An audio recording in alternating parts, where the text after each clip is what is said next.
parole aux associations.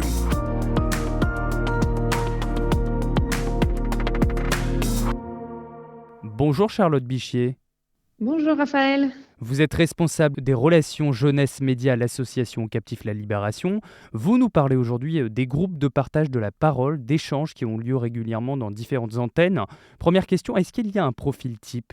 Non, c'est vraiment des groupes qui sont ouverts à tous, bénévoles, salariés et personnes accueillies. Selon les groupes, les personnes sont plus ou moins portées vers la dimension spirituelle, parfois chrétienne et parfois non.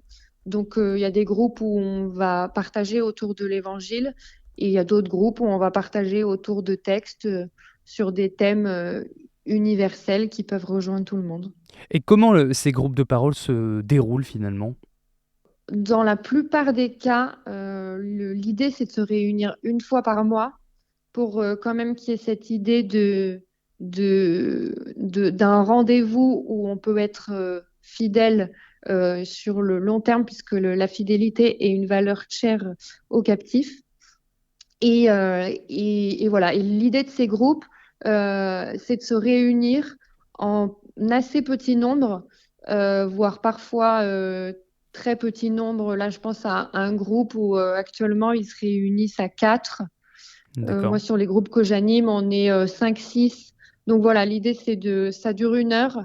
Et l'idée, c'est d'avoir des groupes où on puisse vraiment échanger, s'écouter les uns les autres et surtout se sentir en confiance et ne pas être jugé. Et quels sont les fruits finalement de l'aspect positif qui en ressort de ces groupes de parole ?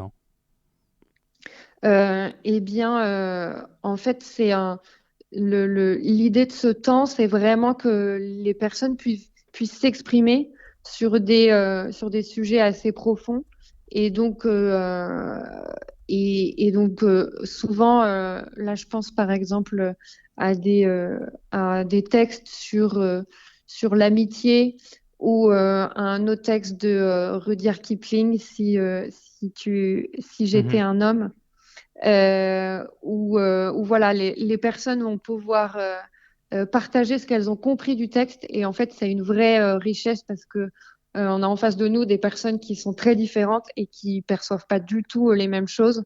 Je pense au texte de Rudyard Kipling en disant ça. Et en même temps, voilà, parfois, les personnes vont faire des parallèles avec leur vie, leurs difficultés, leurs souffrances.